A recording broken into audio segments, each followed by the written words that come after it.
Hey, this is Cameron, and welcome to the practice log. Whoa, whoa, whoa. My hair's a little wet. Oh no. Oh, I just got my glasses wet. We'll see how dirty the shirt is. It's a little worse. Alright, let me try my luck again. They're more smudged than they were, but it's fine. So today we're doing a practice log, of course. That doesn't mean that I don't have a lot of stuff to say, because I actually have a very important thing to talk about here. Because I received an email for somebody looking for life coaching advice. Whoa, that's always the best, right? I feel like I need to open up with this. I'm not actually a life coach. Every time I say that, that's like a joke. I am a guitar teacher, which in some ways that makes me a little bit of a life coach, because I direct my students on the most important aspect of their life. But you know, when it comes to like other things, I'm maybe not as qualified, but we're gonna try our best today. Before we get into that, let's make a little bit of small talk. I've been doing some new stuff. I've been live streaming a lot on the second channel, and that's actually been really good for my practice. I find I'm getting really great practice done there. So this practice log is gonna go all the same. I'm just gonna do my thing here, and then I'm just gonna go to live streaming. If you want to catch that not live, it's gonna be on the second channel, which is linked in the channel bio. I should probably put that in the description now that I'm using it more. We'll see if I remember to do that, but you can definitely find it in the channel bio. You would think that streaming would be distracting for practice, but I think just the idea that people could be watching you kind of keeps you on track a little bit more. So I don't know, maybe if you're looking for something new, if your practice is a little stale, maybe try doing that. I don't even think it matters if people are watching you or not. Just the idea that you're being filmed and broadcast, I feel like you want to present the best kind of practice possible. It makes you think a little more critically about what you're doing. Alright, well, let's go ahead and move on. Let's get to the first item of the day. This is an email from a person. I don't know if I should even say your name, because there might be like somewhat sensitive information in here. So I'm going to leave your name out of it. But if you sent me an email on June 13th, then you might know who you are. Welcome, friend of the channel. The subject of the email is life coaching from a certified life coach. You've come to the right place. Welcome. How can I help you? Hello there. 2 weeks ago, I stumbled upon your channel, and I do declare you are my new favorite. Anywho. Oh man, I love the anywho in there. That's great. You've been watching the channel a lot, huh? Yeah, I appreciate that. It is insane to me that I'm anyone's favorite. Because I don't know, I make the videos that I make, and sometimes, I know, I watch other people's YouTube videos, and I can't help but think, wow, they are so much better than the videos that I make. Like, I feel like my videos are trash compared to a lot of people. So I really appreciate that I'm your favorite. Perhaps you should also branch out and watch other better people, because there are really good videos out there. In a video from 4 months ago, you started the video with some apt coaching, so here's mine. I did. I think that was the one with the kid who was trying to move out of his country and maybe he was debating going to college and stuff. I think that one turned into a Reddit video too, but you can probably find it, like life coaching in Reddit. I'm 18. That's awesome, dude. If you're a minor, please don't email me. I'm 18, and last November I started treatment for disordered eating, self-hatred, and whatever else. And to sum it up, life sucked real bad. It's great to hear that you're seeking treatment for the issues that you're having. It might also be an indicating of how severe those issues might have been. So, my condolences about that. I'm sorry that you're dealing with that stuff. We'll maybe talk about the disordered eating stuff specifically later. I'm not sure which direction of disordered eating, because you can go either way, of course, eating too little or too much, or... So I don't know exactly what your issue was. It's a little better now, but summer is fast approaching. It's already here, I'm just in denial.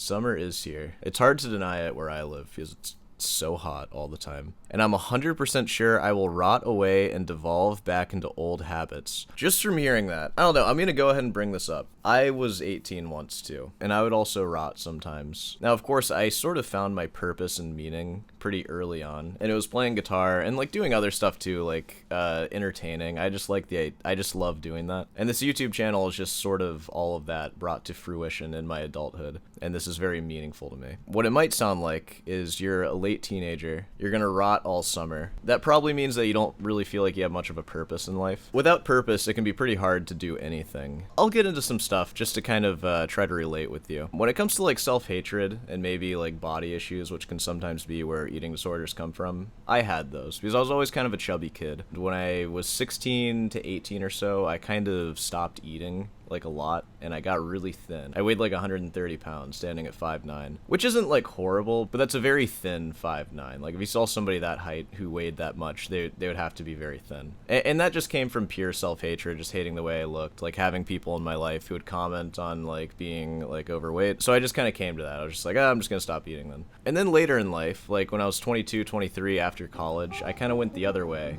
and I did a lot of binge eating, and I went up the same height, didn't grow any, but I went up to around 185-ish pounds. Untrained, no muscle. I looked pretty bad. I was definitely like obese. And in a lot of ways, during both of those times, I felt very out of control with my eating habits, and I felt I just didn't have a whole lot of control over my life in general. And something that helped me feel in control personally was doing something that gave me a reason to eat in a specific way. And the thing that I found was weight training. And that's true even now too, because you talk about later in your videos, you often mention self-discipline. I mean, your approach to getting sober was so dead set on the fact that you had the discipline to do it. Well, I'll go ahead and tell you, I had a drink last night. I know.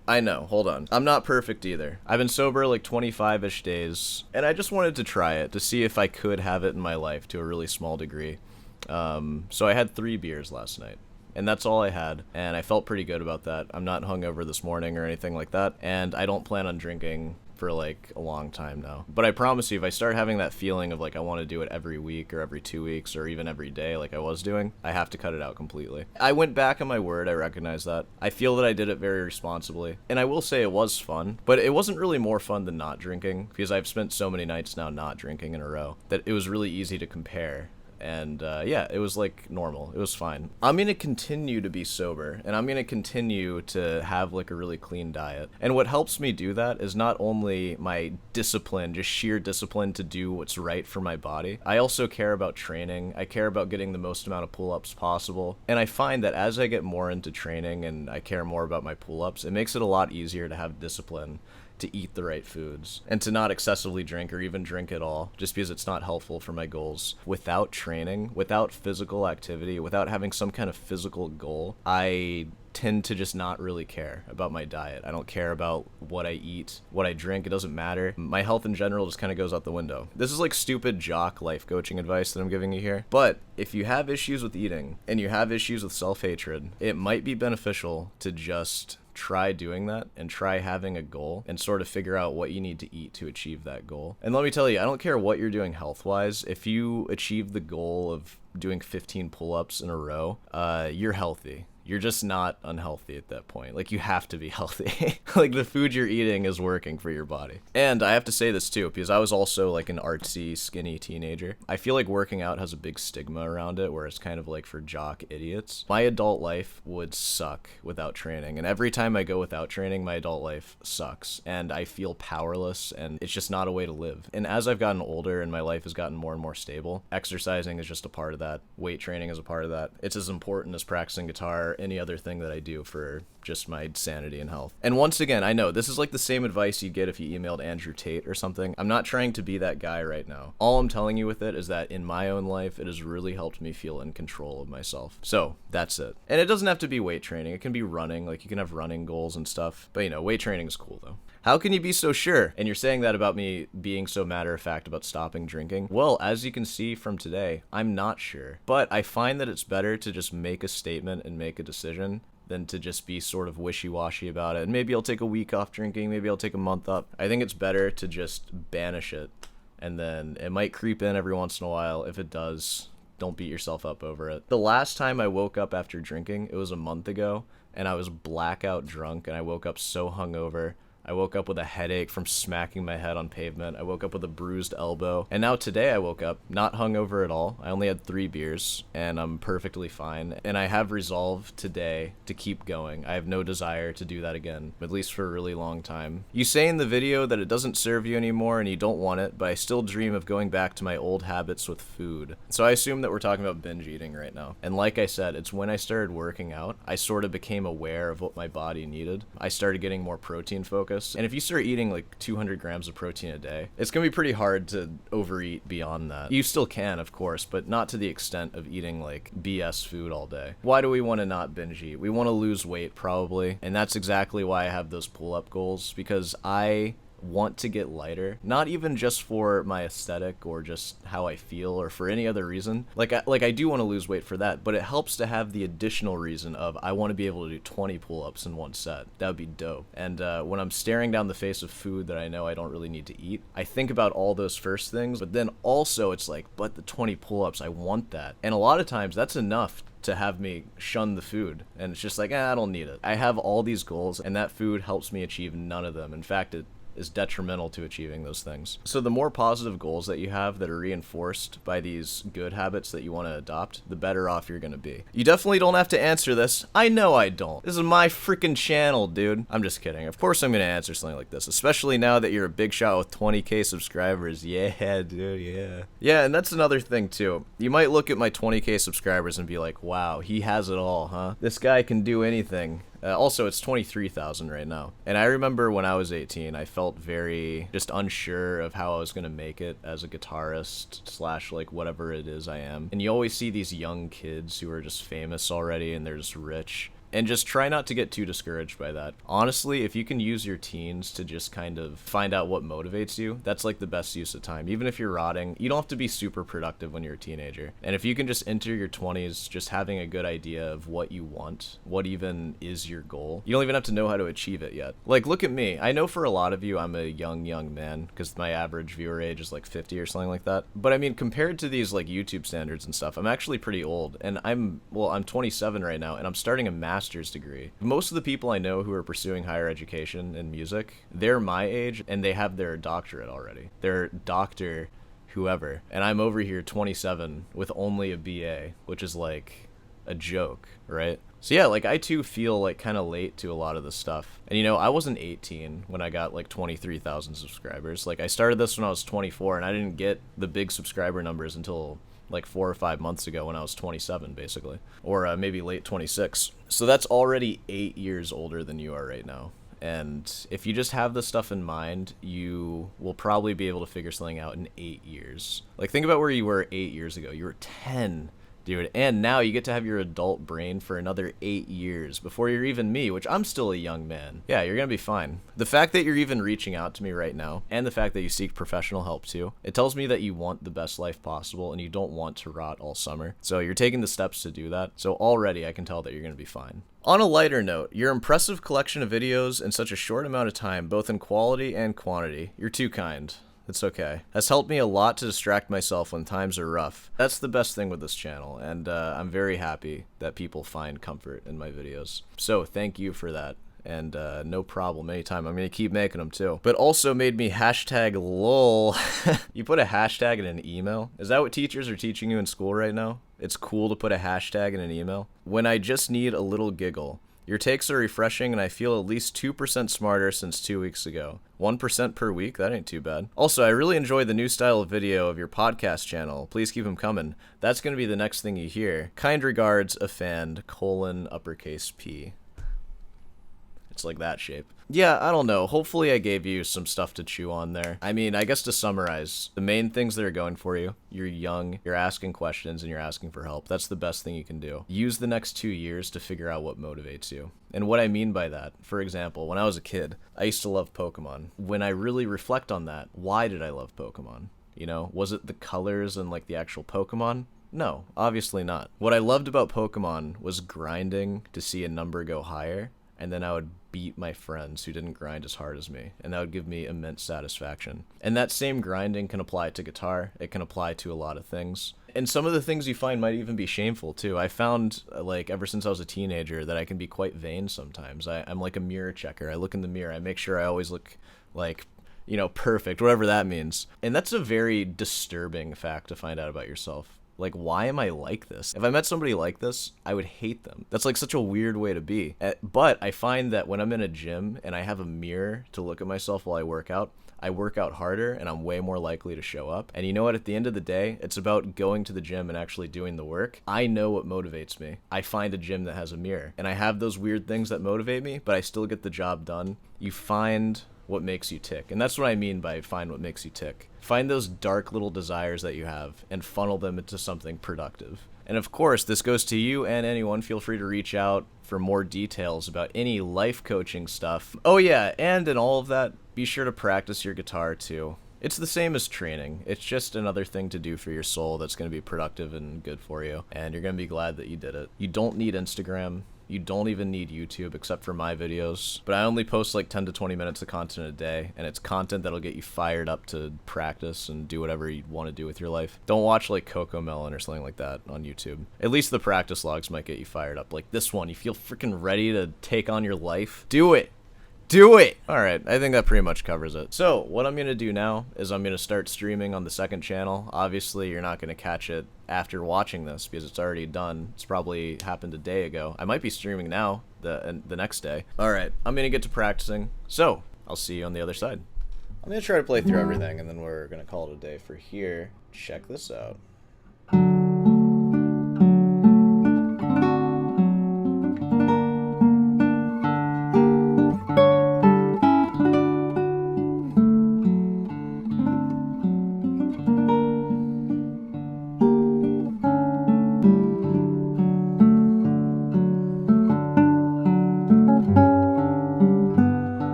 Oh, God. Imagine that was really beautiful.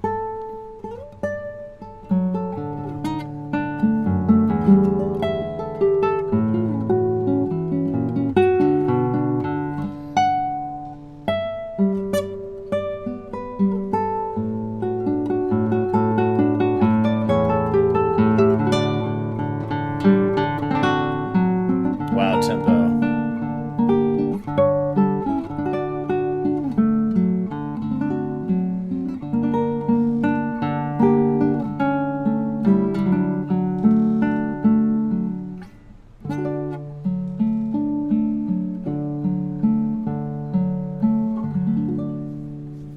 Last third of that was pretty bad. There's some good moments in there. I think I can see some progress. I think I might be getting better at it.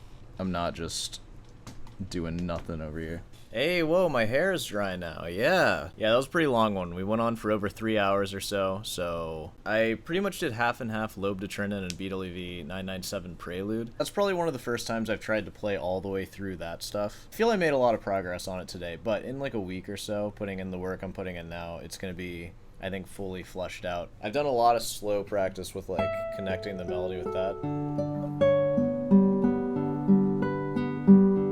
Trying to make all that sound continuous.